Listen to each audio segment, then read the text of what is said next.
Bienvenue sur PIB, le podcast immobilier belge destiné aux primo-investisseurs qui veulent sécuriser leur avenir financier grâce à la brique. Dans l'épisode du jour, on passe un sujet ou une question liée à l'immobilier au laser et bien évidemment, comme toujours, dans un format spontané, rempli d'anecdotes et d'histoires. J'espère que tu vas kiffer. Comme toujours, laisse-nous un like ou un 5 étoiles pour nous soutenir avec l'algorithme sur les plateformes de podcast. On est parti pour l'épisode du jour, let's go! Bonjour à toi et bienvenue dans PIB, ici Florent, le cofondateur du club, et aujourd'hui dans cet épisode on va parler d'une thématique qui me tient à cœur. Vraiment, pourquoi elle me tient à cœur? Parce que on va parler de Airbnb et tu sais que c'est mon dada, c'est un peu ma grande expertise au sein du club avec mon associé. Et donc, je suis très content de faire cet épisode aujourd'hui. Alors, aujourd'hui, on va parler des deux façons de faire du Airbnb, de la location courte durée, parce que Airbnb n'est jamais qu'une plateforme pour faire de la location courte durée. Il y a Booking, il y a Expedia, il y a VRBO, il y en a plein. Mais j'ai utilisé ce titre-là parce que les gens connaissent bien Airbnb. Et donc, en gros, là, ce que je vais faire, je vais t'expliquer mon retour d'expérience de presque 4 ans de location courte durée. Et tu vas voir que j'ai pu analyser pour moi, qu'il y avait deux façons de faire du Airbnb, deux façons de méthodologie de procéder en Airbnb et je les ai toutes les deux utilisées et je vais t'expliquer les avantages et les inconvénients. On est parti, let's go.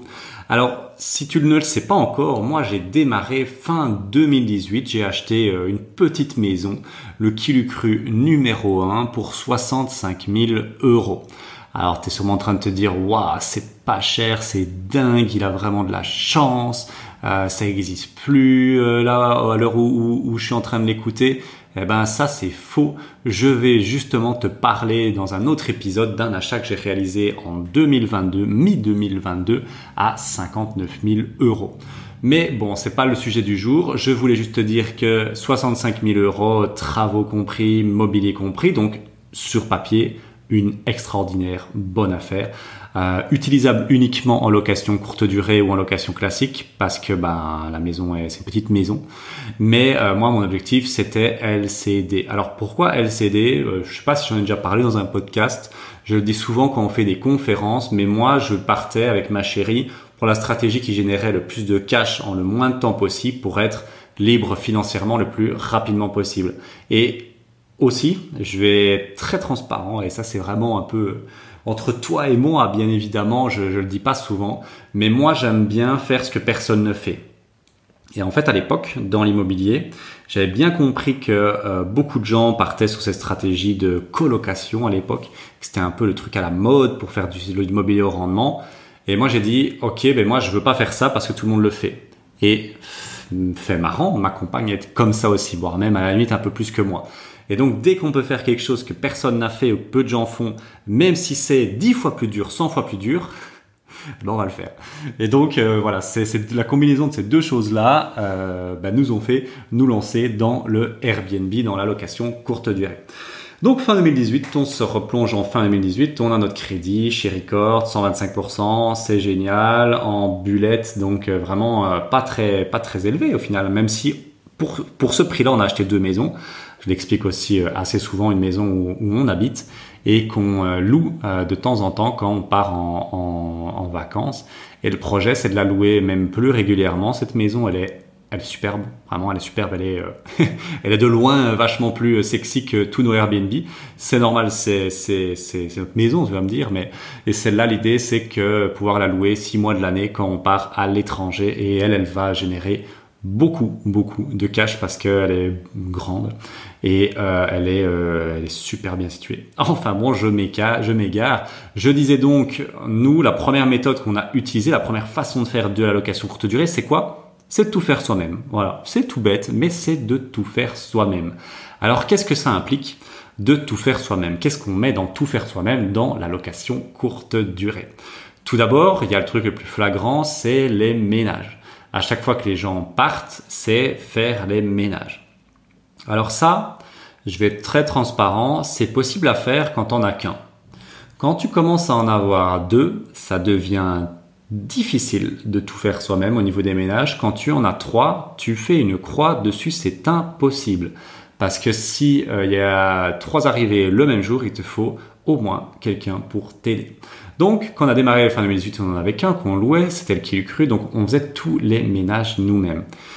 Et en fait, c'était très très très difficile. C'est un métier qui est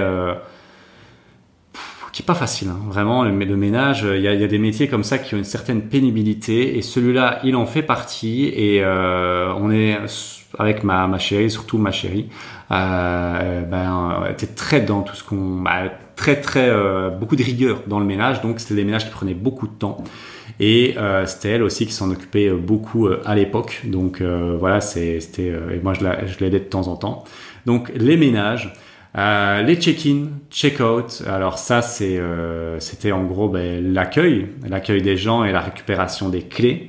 Ça vraiment très très compliqué, parce qu'il y a beaucoup de gens qui soi-disant devaient arriver à 17h, parce qu'on les attendait pour 17h, et puis qui nous disaient ouais, au final on aura un peu de retard pour 18h. On était là, ok, bon voilà, nous on a un resto à 19h30, on espère qu'ils vont arriver, et puis à 19h30 ils sont toujours pas là, et donc on n'a toujours pas donné les clés. Et ça, c'était vraiment horrible. Horrible, ça nous a saboté de nombreuses soirées en amoureux, ou soirées vraiment avec beaucoup de stress, parce qu'on se dit ouais putain, comment est-ce qu'ils arrivent. Et même pour eux qui savaient qu'on les attendait, certains étaient assez stressés de ça, ils se disaient ouais on arrive, vous inquiétez pas. Donc vraiment très compliqué le check-in, check-out. Il y avait bien évidemment l'achat des consommables et des stocks, donc pour les produits de ménage, tout ça, fallait aller chercher plutôt régulièrement. Ça dépend de la rapidité avec laquelle tu as des locations, mais de la fréquence. Mais voilà, ça faut quand même aller en acheter régulièrement.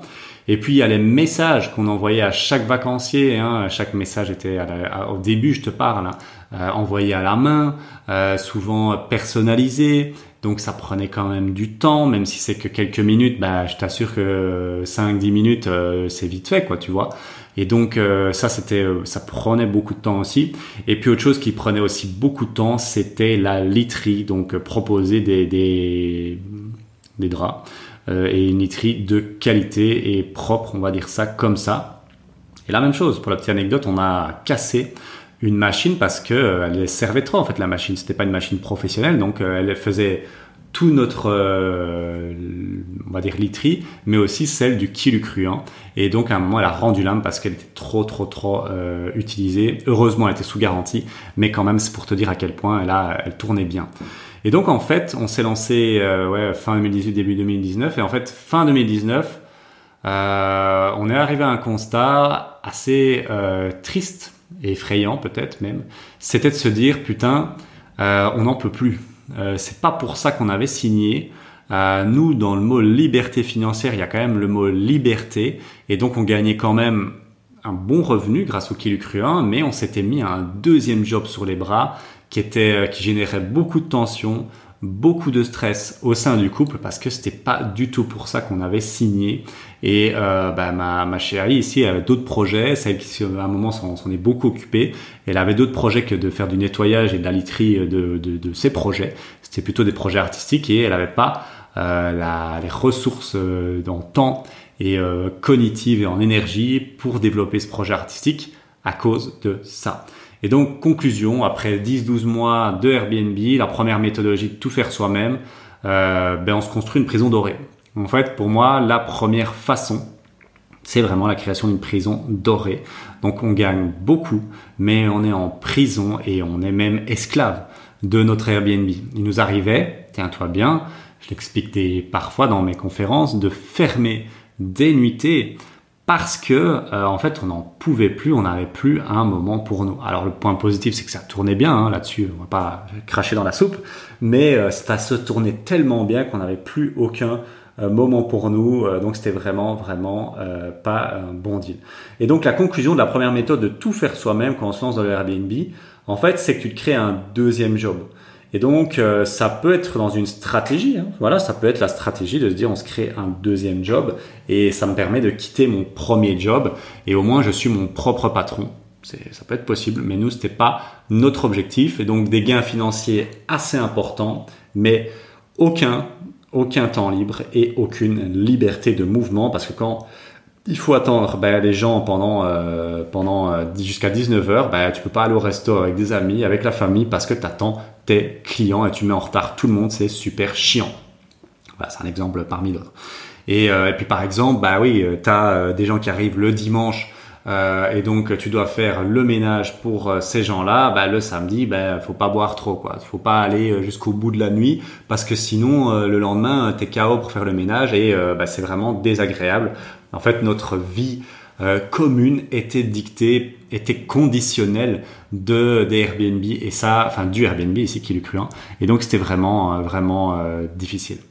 Et donc ça, c'est la première méthode, tout faire soi-même. La deuxième façon de faire qu'on a mis en place à partir de fin 2019, début 2020, on l'a fait progressivement. Ça s'est pas fait d'une traite. Pourquoi ça s'est pas fait d'une traite? Parce que je savais pas, je connaissais pas les trucs simplement. Mais donc on a commencé à mettre quelques petits trucs en se formant à droite à gauche, avec au niveau de l'accueil, une boîte à clés et aussi une certaine boîte secrète que j'ai développée et que je livre qu'à nos clients VIP pour rendre plus humain l'accueil. Des messages automatisés, bien pensés. Ça, c'est au niveau de l'automatisation, ce qu'on peut automatiser.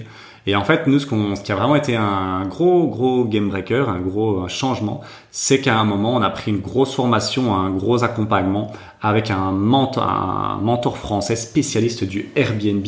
Et là, en fait, toutes ces idées-là, en fait, je les ai glanées là. En fait, je les ai pas inventées. Moi, je suis de l'idée de se faire accompagner. Je te ferai un de ces quatre, un podcast sur, pour moi, l'importance du mentoring et de se faire accompagner par des gens qui sont déjà passés par là. Et là, c'était dans cette logique-là. Donc, un coaching, formation vraiment assez poussé dans le Airbnb à 5 000 € quand même. Hein, comme ça, tu as une idée du tarif pour 3 mois. Donc, c'était assez court, mais très intense. Et donc là, je suis sorti de là avec plein de bonnes idées, avec l'automatisation et avec une maxime qui venait pas de eux, mais que j'aime beaucoup, et je vais te la donner ici, c'est automatiser tout ce qui peut l'être et déléguer le reste. C'est une maxime en fait qui vient du business, et c'est marrant parce que elle vient du business, mais elle s'applique très bien au Airbnb, parce que souvent les gens l'ignorent, mais le Airbnb c'est un peu comme un mini business. Pour moi, à partir du moment où tu peux processiser, où tu peux faire des process et que tu peux déléguer à des gens, on s'apparente quand même à une forme de business. Et le Airbnb, la location courte durée, c'est vraiment ça. Et en fait, ce que j'aime bien dans le business, c'est que si t'es malin, c'est pas ceux qui travaillent le plus dur qui sont les mieux lotis dans le business, c'est ceux qui travaillent le plus intelligemment qui sont les mieux lotis. Il y a des choses qu'on peut faire de manière automatique et avec des process très clairs et très puissants qui te permettent en fait de dupliquer, de scaler un business, et ici c'est le business de la location courte durée, et ça moi j'adore, je trouve ça hyper grisant. Mais donc voilà, l'automatisation, je te l'ai dit, l'accueil, message automatisé, bien pensé, une nouveauté qu'Airbnb a sortie en 2021, donc il a fallu le temps, celle-là, hein, maintenant je te parle, elle est sortie, mais à l'époque elle n'existait pas, et quand elle est sortie, j'ai foncé dessus, moi je l'ai direct mis en place, parce que les messages automatisés, on se rend pas compte du nombre de choses du temps que ça prend. Parce que en 2021, on a acquis un deuxième, le Qui l'eût cru 2, et là, ça devenait plus possible de répondre. En fait, c'était même plus marrant parce que tu le fais au début, c'est génial, tu te dis ouais, trop bien. Mais quand tu as écrit 500 messages et c'est toujours les mêmes choses qui reviennent, c'est vraiment chiant. C'est des choses qu'il faut automatiser, et donc voilà, automatisation des messages. Et puis il y a au niveau de délégation, ça c'est vraiment le pan le plus difficile à mettre en place, mais c'est pas typique au Airbnb, c'est typique au business. Quand on met d'autres êtres humains dans une équation, c'est toujours complexe. Sauf quand on arrive à avoir des A-players. Des A-players, en gros, il y a des A, B, C players. Et en gros, un A-player, c'est le mec hyper autonome, qui est super doué dans son métier et qui est super carré. Nous, dans notre équipe, le club, on en a, bien évidemment. Et moi, je pourrais leur donner les clés du business et que ça roule, c'est ça vraiment. Et là ici, c'est l'idée, c'est de recruter des A-players. Alors c'est pas facile dans le ménage et l'intendance. Pourquoi? Parce que c'est des métiers souvent malheureusement qui n'ont pas une bonne réputation, et donc c'est souvent des gens qui sont voilà, qui sont pas toujours hyper motivés, qui se retrouvent là-dedans, mais il y a moyen de trouver quand même en la perle rare, et je l'ai trouvé moi récemment, vraiment une bonne petite équipe qu'on a pu créer. Et donc on a délégué le ménage et l'intendance. Donc en gros, qu'est-ce qu'elle fait? Elle fait le nettoyage bien évidemment, mais elle fait aussi, elle gère aussi les consommables. Donc les consommables, c'est quoi? C'est surtout au niveau des produits ménagers qu'elle va les acheter chez Action, chez Intermarché elle-même, et elle m'envoie le ticket. Et il y a aussi les lits, faire les lits et toutes ces choses-là, et bien évidemment me faire être mes yeux, être un retour assez efficace en cas de souci. Et donc on a délégué le ménage et l'intendance, c'est un truc qu'on a délégué très tardivement, qu'il a fallu le temps parce que c'était on avait beaucoup d'interrogations sur la qualité des services, mais c'est la laiterie. Et vraiment, ça a été un gros game changer. Ça coûte quelques centaines d'euros par mois, ça dépend de ton volume, en fait c'est variable, donc ça dépend. Mais c'est entre 75 à 150 euros par Airbnb, mais je ne le referai pas moi-même, vraiment pas, parce que là c'est efficace, c'est carré, tous les lundis, tous les jeudis. Ou ça dépend, mais voilà, 2 fois par semaine ils passent et ils viennent chercher le linge sale et rapporter le linge propre. Et donc là il y a vraiment eu un gros changement, mais énormissime, vraiment énormissime. Donc c'est la deuxième façon de faire, c'est automatiser et déléguer tout ce qui est possible en fait, simplement. Et donc là il y a, à conclusion de ça, un gain financier qui reste très important, mais bien moins important évidemment que dans la méthode numéro 1, mais une liberté à 99%. Pourquoi je dis 99%, pas 100%? Parce que ça c'est l'immobilier. Il y aura toujours des petits couacs à droite à gauche et qu'il faudra régler de manière ponctuelle, mais peut-être une fois tous les 6 mois ou tous les 12 mois. Mais ça, que ce soit coloc, courte durée, longue durée, ça c'est typique de l'immobilier, ça n'a rien à voir avec la location courte durée. Et à titre d'information, par exemple, ce mois-ci, on est en octobre 2022, là, à l'heure où je tourne le podcast, et avec mes 2 Airbnb que je loue ici, mon intendante a récolté pas moins de 850 euros. Pour te donner une idée, cet argent-là, j'aurais pu le mettre dans ma poche, effectivement, mais pour avoir ça, j'aurais dû réaliser 17 ménages qui m'auraient pris 4 heures à peu près. Donc 17 x 4, ça fait quasi plus d'une soixantaine d'heures. Et je suis à un moment de ma vie où je préfère passer 60 heures à faire autre chose, à développer mon business, à développer mon immobilier, à développer ma vie personnelle, bien évidemment, et amoureuse, que de gagner cet argent-là. Parce que les revenus du Airbnb restent quand même très conséquents et très plaisants. Et donc là, en fait, il y a un choix à faire. Quand tu te lances dans l'Airbnb, c'est ok, est-ce que moi j'ai envie de faire tout seul et de gagner plus? Le choix que j'ai fait pendant 12 mois, c'était l'idée aussi de gagner un peu plus pour mettre plus de côté, pour réattaquer plus rapidement. C'est tout à fait possible. Ou alors, est-ce que je suis prêt à donner une partie de ces revenus-là à des gens, à des intermédiaires, à des partenaires de confiance, on va dire ça comme ça, et gagner un peu moins, mais pouvoir réallouer mon temps à d'autres choses qui ont peut-être plus de valeur pour moi. C'est un choix que tu dois faire, bien évidemment. C'est un choix qui est pas facile à faire.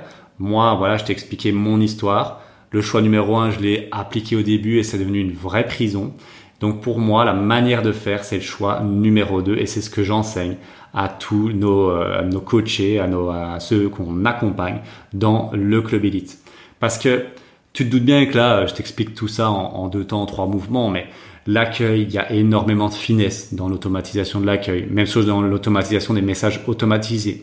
J'envoie aussi des guides d'arrivée, des guides de voyage qui sont pensés d'une certaine façon parce que en 3 ans et demi, presque 4 ans, j'ai tout rencontré. Il y a toujours les mêmes choses qui reviennent. Et ça, je peux les transmettre, je peux les enseigner, ces process-là. Et même chose pour la délégation. Il y a des bonnes pratiques qui marchent avec les femmes de ménage et la literie. Il y a des mauvaises pratiques qui ne fonctionnent pas. Et ça, bien évidemment, moi, je les enseigne aux personnes qu'on accompagne et c'est aussi ça, l'avantage du Club Elite. Au-delà de acheter un bien immobilier, c'est d'accumuler, d'avoir toute mon expérience de 4 ans et je me suis formé aussi, comme je te l'ai dit, avec des gens qui étaient plus avancés que moi et que je puisse te transmettre tout ça pour que tu puisses attaquer directement avec les meilleurs process qui existent sur le marché. Donc voilà un peu les deux grandes façons de faire du Airbnb et de la location courte durée. J'espère que ce podcast t'a plu. En tout cas, moi, c'était un plaisir de refaire un peu la timeline de tout ça. Et je terminerai avec c'est pas une deuxième façon de faire, mais c'est une amélioration de la deuxième façon de faire. Je bosse encore là actuellement, tu vois. Moi, j'arrête jamais de croître, de grandir, on va dire ça comme ça. Je suis en train de réfléchir à ce qu'on appelle un channel manager. J'en ai trouvé un qui pour moi est le meilleur du marché. Et ça va encore être un game changer parce qu'il y a encore des petits trucs qui ne sont pas automatisés. Et avec ça, je vais mettre un dernier clou sur vraiment l'automatisation à 100%, automatisation délégation à quasi 100%. Et ça, c'est vraiment très important un channel manager quand tu commences à avoir plusieurs locations courte durée. Là, j'en ai 2. J'aimerais bien en acquérir bien évidemment plus. Et là, au-dessus de 2, même déjà 3 c'est complexe, il faut absolument un channel manager pour pouvoir tout gérer, tout centraliser au même endroit. Et ça, pour moi, c'est la deuxième façon de faire améliorer, donc utiliser un channel manager pour tout automatiser et tout déléguer de manière professionnelle. Voilà, merci de m'avoir écouté. C'était Florent pour PIB. Belle journée à toi. Ciao, ciao. Merci d'avoir écouté cet épisode jusqu'au bout. Pour te remercier de ta motivation, moi je t'ai préparé une formation 100% gratuite et tiens-toi bien, le titre c'est 2000 € par mois avec l'immobilier en Belgique, 3 études de cas inattendues, une étude de cas sur la colocation, une étude de cas sur la location courte durée et une étude de cas immeuble de rapport mixte. Tout ça en Belgique, en Wallonie. Pour obtenir cette vidéo de formation, c'est très simple, tu cliques sur le lien en description et tu t'inscris. Voilà, on s'entend la semaine prochaine pour un nouvel épisode de PIB. À très bientôt, ciao ciao.